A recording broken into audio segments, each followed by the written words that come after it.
Hello everyone, আশা করি সবাই ভালো আছেন, আমিও ভালো আছি। তো আজকে কোথায় আছি আপনারা তো সবাই বুঝতেছেন। আসলে কি বর্তমানে আমি আছি কক্সবাজারে। তো কক্সবাজারে এখন বর্তমানে যেহেতু সিজন চলতেছে না, তো সেই অনুযায়ী এখন এখানে মানে জনসংখ্যা খুবই কম। আপনাদের আমি একটু দেখাবো। আমরা পিসের ক্যামেরা চলে যাই। তো আপনারা আমার পিসের ক্যামেরা দেখতেছেন। আসলে কি কক্সবাজার, আমি এখন ফিজি মানে উপভোগ করতেছি। আমি যখন ফিজিতে ছিলাম, আসলে কি ফিজিতে যখন ছিলাম তখন হ্যাঁ এরকম পাবলিক দেখি নাই, কিন্তু এর চেয়ে আকর্ষণীয় সাগর পাড় দেখছি, অনেক সুন্দর দেখছি। আর দ্বিতীয় কথা হচ্ছে এই যে দেখা যাচ্ছে এখানে যে চেয়ারগুলো আছে, এরকম চেয়ার ছিল না, কিন্তু ওখানে সুন্দর সুন্দর রিসোর্ট ছিল। রিসোর্টের ভিতরে দেখা যাচ্ছে ফরেনার আসতো, Australia, New Zealand, Canada, America, European ওরা আসতো। আসলে কি যেহেতু এটা আমাদের বাংলাদেশ, তো এখানে বেশিরভাগ বাংলাদেশের লোকেরা আসে ঘুরতে। আর ফিজিতে যখন ছিলাম তখন সাগর পাড় আসলে কি এরকম বালু ছিল না। এই যে আপনারা দেখতেছেন এখানে বালু, আসলে এরকম বালু ছিল না। আর দ্বিতীয় কথা হচ্ছে এখানকার যে সাগরের পানি আর মানে বালু আর পানি মিক্সচার হয়ে গেছে। মিক্সচার হওয়াতে দেখা যাচ্ছে পানিগুলো মানে পরিষ্কার না। তো আসলে কি ফিজিতে যখন ছিলাম তখন ওখানকার যে সাগরের যে মানে পানির যে কালারটা ছিল সম্পূর্ণ নীল ছিল, কিন্তু এখান থেকে বেশি বড় বড় ঢেউ ছিল। তা আমরা ওখানে যেতাম না, কেননা দেখা যাচ্ছে যে ওখানে যাওয়াটা রিস্ক ছিল। কেন এখানে দেখা যাচ্ছে অ্যাভেলেবেল লোক, কিন্তু ওখানে কোনো অ্যাভেলেবেল লোক ছিল না। তো সেই ক্ষেত্রে দেখা যাচ্ছে যে যাওয়াটা রিস্ক ছিল। এখানে তো এত রিস্ক নেই, যেহেতু এখানে অনেক জনসংখ্যা আছে। যেহেতু আমাদের বাংলাদেশে আসলে কি জনসংখ্যা অনেক, ফিজি দেশটা ছিল ছোট। যেহেতু আমাদের ঢাকা যে বিভাগটা, সেই বিভাগ অনুযায়ী দেখা যাচ্ছে যে ফিজি দেশটা, তো সেই ক্ষেত্রে জনসংখ্যা অনেক কম, দেশটা ছোট, কিন্তু দেশটা দেখতে অনেক সুন্দর। আসলে কি আমি যে কক্সবাজারে আসতে বুঝতেছি যে এখানকার পরিবেশটা আসলে ফিজির মতো আমার লাগতেছে। যাই হোক, একটা আনন্দ পাইছি। এখানে দেখা যাচ্ছে এখানে লোকজন বেশি। আর এখানে দেখা যাচ্ছে আমরা এই সাইডে গোসল করছি, তো এই সাইডে গোসল করছি, এই সাইডে খুবই জনসংখ্যা খুব কম ছিল। কিন্তু আমার হাতের ডাইন সাইডে দেখতেছেন এখন আমরা এখানে হেঁটে যেতেছি। আসলে কি এখানে এখন প্রচুর লোক, তো আমরা এখানে গোসল করি। তো আমরা চিন্তা ভাবনা করলাম যে হাঁটতে হাঁটতে এখানে যাওয়ার পরে দেখি যে এখানকার মানুষ কিভাবে গোসল করতেছে। তো যারা এখন কক্সবাজার আসেন আসতে পারেন, ঘুরে যেতে পারেন। আসলে কি কক্সবাজার দেখা যাচ্ছে কাদের জন্য, যারা দেখা যাচ্ছে বিদেশ ট্যুর করতে পারে না তাদের জন্য। দেখা যাচ্ছে বিদেশে যেতে হলে আপনাকে অবশ্যই ভিসা করতে হবে। ভিসা করে দেখা যাচ্ছে যেতে হবে বিমানে করে। সেই ক্ষেত্রে দেখা যাচ্ছে যে আপনি যেতে পারবেন না। এখন সবার তো পাসপোর্ট নাই, পাসপোর্ট হলে সেখানে ভিসা করতে পারবেন।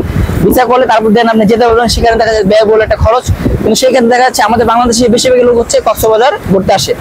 তো যাই হোক, আমিও আসছি, গতকালকে আসছি। আসার পরে দেখতে পারলাম এখানকার পরিবেশটা আসলে ভালো। আমি কক্সবাজার কখনো আসিনি, প্রথমে কক্সবাজার আসছি। আগে পরে কখনো কক্সবাজার আমার আসা হয়নি, এই প্রথমে কক্সবাজার আসা। তো আমি চিটাগাং আসছি অনেকবার, চিটাগাং পতঙ্গে আসছি অনেকবার, কিন্তু কক্সবাজার আসা নেই। আমি এখানে আসার পর থেকে আমার খুবই ভালো লাগছে। তো অনেকেই এখনো কক্সবাজার আসেন নাই, এসে ঘুরে যেতে পারেন। আসলে কি কক্সবাজার দেখার মতো জিনিস, জায়গা, যেটা আপনি আসলে বুঝতে পারবেন এখানকার পরিবেশ, এখানকার মানে এই যে আমার আশেপাশে যে জাউ গাছগুলা, আসলে কি এই জাউ গাছগুলো কিন্তু আমরা ওখানে দেখিনি। আমরা ফিজিতে দেখছি কি সবই নারকেল গাছ, যেহেতু দ্বীপ দেশ বলতে নারকেল গাছ, তো সেখানে আমরা নারকেল গাছ দেখছি অনেক, কিন্তু এরকম আমরা মানে জাউ গাছ এগুলো দেখিনি। ওখানে গাছ অনেক প্রচুর দেখা যায়। আর ওখানকার আইল্যান্ডের যে আইল্যান্ড গুলো, যে সাগর পাড়ের সাথে যে আইল্যান্ড গুলো থাকে, ওগুলো একদম দেখার মতন। নিচে দেখা যাচ্ছে আপনার মাছ, বড় বড় কচ্ছপ, একটা কচ্ছপের বয়স থেকে 1 থেকে 1.5 বছর, 2 বছর, এমনও কচ্ছপ আছে 100 বছর, 50 বছর কচ্ছপ ওখানে মানে সাগরের ভিতরে থাকে। তো দেখা যাচ্ছে অনেক ফরেনার আসার পর দেখা যায় আপনার ওই অক্সিজেন নিয়ে তারা নিচে নামার পরে দেখতে পারে যে ওখানকার মাছ প্লাস কচ্ছপ আর নানান ধরনের যে সাগরে যে মাছগুলো আছে, সেই মাছগুলো তারা দেখতে পারে। তো যাই হোক, এটা আসলে কি এখানে তো সেটা দেখা যায় না। যাই হোক, আমি যদি কখনো ফিজিতে যাই, আমার যেহেতু এই মাসে যাওয়ার কথা ছিল, কিন্তু যে কোনো কারণে আমার যাওয়া হয়নি। তা আমিও চেষ্টা করব যে যদি এবার যাই, তাহলে আপনাদের সেই সাগরের দ্বীপগুলো আমি অক্সিজেন দিয়ে আপনাকে ঘুরে দেখাবো। যদি আল্লাহ পাক যদি আমাকে ওখানে নেয়, তা আমি অবশ্যই আপনাদের দেখাবো। যাই হোক, এখন যেহেতু কক্সবাজার আসছি, তো অনেকেই বাংলাদেশের লোক আছে যারা কক্সবাজারে আসতে চান। দেখা যাচ্ছে কম টাকার ভিতরে ঘুরে যেতে পারেন, কেননা দেখা যাচ্ছে বিদেশ তো সবার জন্য না। আর আসলে কি এখানে যদি আপনি একটু মানে বুঝে শুনে যদি ঘোরাফেরা করেন, দেখা যাচ্ছে আপনি এখানে খুবই অল্প টাকাতে ঘুরতে পারবেন। তো এটা কি আসলে কি অনেকেই দেখা যায় আসে, নতুন অবস্থায় আসার পরে দেখা যাচ্ছে যে আপনার অনেক কিছু জানে না, সেই ক্ষেত্রে দেখা যাচ্ছে তার ব্যয়বহুল খরচ হয়ে যায়। কিন্তু আপনি যদি সবকিছু বুঝে শুনে যদি খরচ করেন, দেখা যাচ্ছে এখান থেকে অল্প টাকা দিয়ে আপনি ঘুরে যেতে পারেন। তো আসলে কি এই যে দেখতেছেন এখানে অনেকগুলো লোক, আমি কিন্তু পিছন থেকে আমার এই যে পিছনে আমি অনেক দূরে ছিলাম, সেখান থেকে হাঁটতে হাঁটতে আমি এখানে চলে আসছি। আসলে মানে এটা পুরোটাই দেখেন, এখানে পুরোটাই আপনার মানুষজন। তো এখানে মানুষজন গুলো বেশি, এখানে বেশি। আর আমরা যেখানে গোসল করছি সেখানে মানুষজন গুলো খুব কম ছিল। আসলে কি বাংলাদেশের প্রত্যেকটা জেলা থেকে বিভাগ থেকে এখানে লোকজন আসে, আসার পর দেখা যায় এখানে ঘুরে যায়। তাদের জন্য এটাই বিদেশ। যারা বাইরে যেতে পারে না, থাইল্যান্ড যেতে পারে না, মালদ্বীপ যেতে পারে না, এখন তো বর্তমানে যেহেতু ইন্ডিয়ান ভিসা বন্ধ, সেক্ষেত্রে অনেকেই আমাদের বাংলাদেশ থেকে শ্রীলঙ্কা যাচ্ছে, শ্রীলঙ্কা যে ঘুরে আসতেছে। কিন্তু শ্রীলঙ্কা যেটা আমাদের বাংলাদেশ থেকে কোনো ভিসা লাগে না, সেক্ষেত্রে তারপরেও যাওয়াটা অনেক কঠিন। কারণ দেখা যাচ্ছে ফিজি বাংলাদেশের ইমিগ্রেশনে অনেক কিছু জিজ্ঞেস করে, অনেক প্রশ্ন জিজ্ঞেস করে।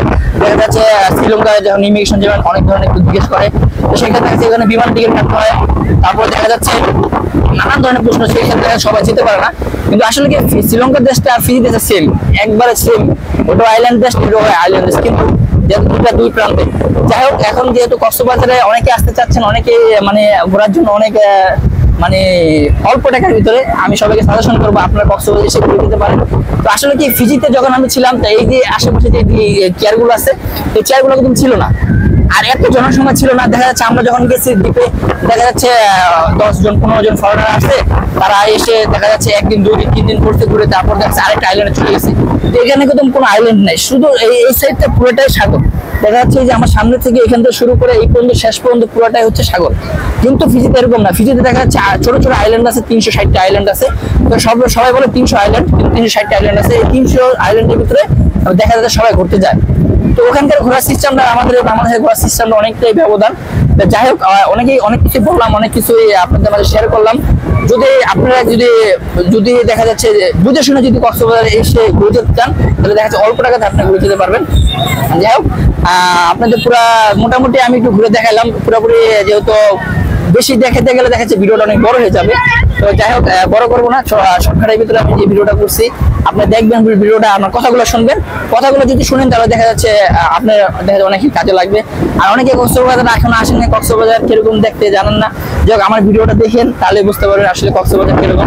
কক্সবাজার এখানে আসবেন শুধু বালুর সাথে পানি মিক্সচার হয়ে খালি বালুর ভিতরে ঘুরাইবেন। আর হলো ওখানে বড় বড় ঢেউ আছে, ওই ঢেউগুলো আপনার যাবেন ওখানে, যা যাওয়াটাও রিস্ক। দেখা যাচ্ছে সেই ঢেউগুলো এখানে আসার পরে দেখা যাচ্ছে সেই ঢেউগুলো আবার রিটার্ন ব্যাক করে দেখা যাচ্ছে অনেক বাচ্চারা গোসল করতে যায়, সেক্ষেত্রেও দেখা যাচ্ছে একটা রিস্কের ব্যাপার থাকে। যাই হোক, যারা আসবেন বুঝে শুনে আসবেন, দেখা যাচ্ছে সেফটি নিয়ে আসবেন, কারণ দেখা যাচ্ছে এখানে সেফটি খুবই দরকার। আর এখানে দেখা যাচ্ছে চারপাশে টুরিস্ট মানে চেকপোস্ট আছে, তারা দেখে কোনো কিছু সমস্যা হলে সাথে সাথে তারা মানে পরিদর্শন করে। যাই হোক, আমি যেখানে আসছি এখানে আসলে অনেক লোকজন এখানে মানে গোসল করতেছে। তো এখানে আমার পিছনে দেখা যায় এই যে ঝাউ গাছ, অনেকগুলো এখানে ঝাউ গাছ, পিছনে অনেকগুলো ঝাউ গাছ। আর সবচেয়ে বড় কথা হচ্ছে এই যে চেয়ারগুলো যদি আপনারা থাকেন 1 ঘন্টার জন্য 60 টাকা দিতে হবে। আমি একজনকে জিজ্ঞেস করছি যে ভাই এই চেয়ারগুলো ভাড়া কত, কিভাবে ভাড়া দেন আপনারা? তো আমাকে বললো যে 1 ঘন্টা থাকবেন, 1 ঘন্টা 60 টাকা আপনাকে দিতে হবে। তো যাই হোক, আমরা কয়েকজন চেয়ারে বসছিলাম, তো এক লোকে আইসা বললো যে ভাই আপনারা এখানে কেন বসছেন, এখানে তো বসতে গেলে টাকা লাগবে। তো যাই হোক, সেই জন্য আমরা ওখান থেকে উঠে গেছি। তো এখানে লোকজন বেশি থাকাতে দেখা যাচ্ছে এখানে পরিবেশটা একটু ভালো, জমজমাট, অনেক লোকজন। যাই হোক, সবাই যেহেতু অনেকে আমাকে বলবেন যে ভাই আপনাদের ফিজি নিয়ে ভিডিও ছাড়েন, এখন কক্সবাজার কেন গেছেন? কক্সবাজার আসছে, এটা জাস্ট একটা আপনাদের মাঝে মানে তুলে ধরলাম, আমার কথাগুলো আপনাদের মাঝে শেয়ার করলাম। তো আমি আশা করি আপনি ভিডিও পাবেন। যাই হোক, অবশ্যই তো ফিজির ভিডিও পাবেন, পাশাপাশি অন্য দেশের ভিডিও পাবেন। তো আমি চিন্তা ভাবনা করছি দেশের বাইরে ট্যুরে দিব। যদি ট্যুরে দেয় তো ওই প্রত্যেকটা ট্যুরে আপনার এই ব্লগ আমার ইউটিউব চ্যানেলে, ফেসবুক পেজে পাবেন। তো সবাই ফলো করবেন। আর আপনার কোন ধরনের ভিডিও চাচ্ছে আমাকে সাজেশন করবেন, আমি চেষ্টা করবো ভিডিও আপনাদের মাঝে আপলোড করার জন্য। যাই হোক, সবাই ভালো থাকবেন, আজকে পর্যন্তই, খোদা হাফেজ।